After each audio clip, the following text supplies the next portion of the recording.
Welcome back. You're watching the Gadgets and Gizmos show with me, Siddharth Sharma. Now, before going into the break, we showcased you a lot of smartphones, wearable technology, and a couple of curved glass televisions as well. But now it's time for a tablet review on this week's episode. I believe Vani has been playing around with the new Dell Venue Pro 8. Let's have a look at that review. So Siddharth, today I have this new tablet in my hands. It's the Dell Venue 8 Pro tablet. It's been newly launched in the market by Dell, and this is surely a very good looking tablet. It is an eye candy, so let's have a look at it.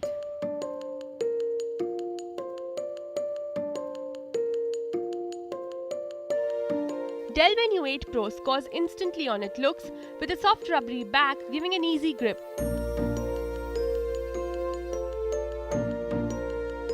The 8-inch tablet is not very light, mind you. It's fairly heavy, weighing about 400 grams, but as far as portability goes, it can fit just right in your hands.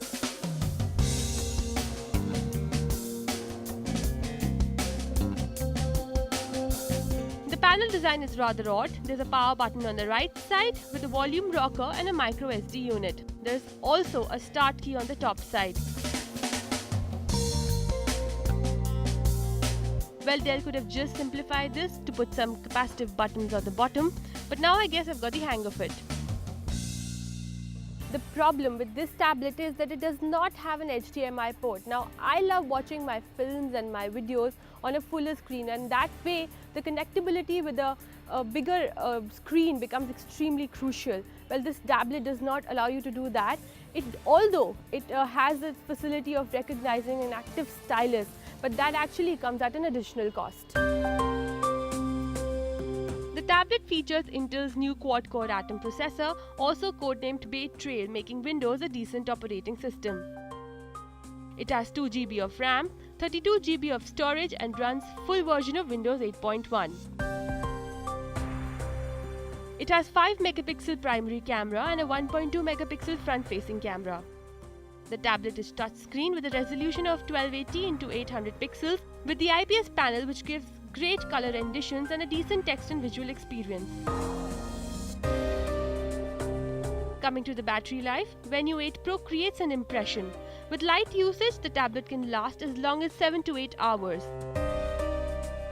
Priced at $26,499, the tablet might seem a bit overpriced as compared to its competitors in the market.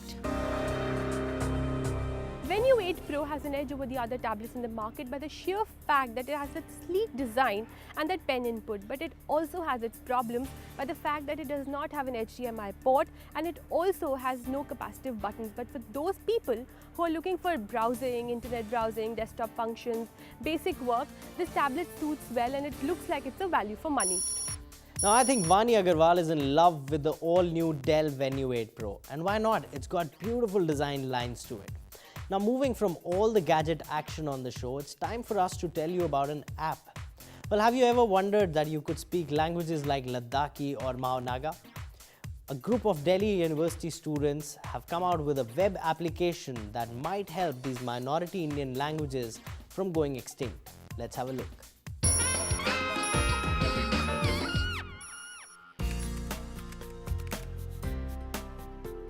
21-year-old student Vikalp Kumar is passionate about linguistics and culture. His passion has translated into a unique conversation effort for lesser-known Indian languages at Delhi University's Cluster Innovation Center. A team of 4 students, including Vikalp, are gathering words from native speakers and will make that available with audio versions via their Indic language web application. So there are 471 languages spoken in India, and out of that 197, or that is 42% of the languages of India are endangered. So I think our app would play a role in trying to conserve those languages. So this is one of the things which triggered us to work on this app. But the app is more than just another online dictionary. I would say the application is pretty simple. The interface, I would say it's like a Flash website, I would say, desktop application.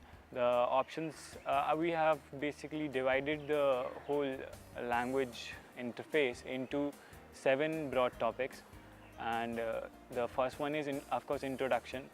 It gives you a fact file of the language, about the number of native speakers. There is a small video in the native language, and you can watch it and you can listen how it's spoken, and the script would be on under the screen. And there is a web gallery. You can click on it and you can watch pictures of the native speakers. That will give you an idea of the culture of the place.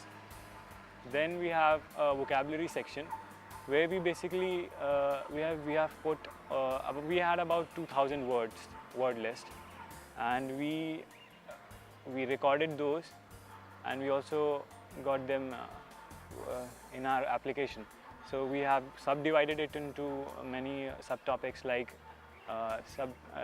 if you want to know the names of the animals, how they are called in their languages, so you click on the animals tab, and the names of the animals will be written in English. When you click on that, the script would change to the native language, and then when you want to listen it, you can actually listen it. So I would say it is pretty simple. Vikalp, who himself can speak 8 languages, is thinking on a large scale. Our target is to cover India actually. Mentor Sukrita Paul Kumar's job is to keep the ambitions of her students realistic. An editor for People's Linguistic Survey of India, she knew just how massive an undertaking this project was.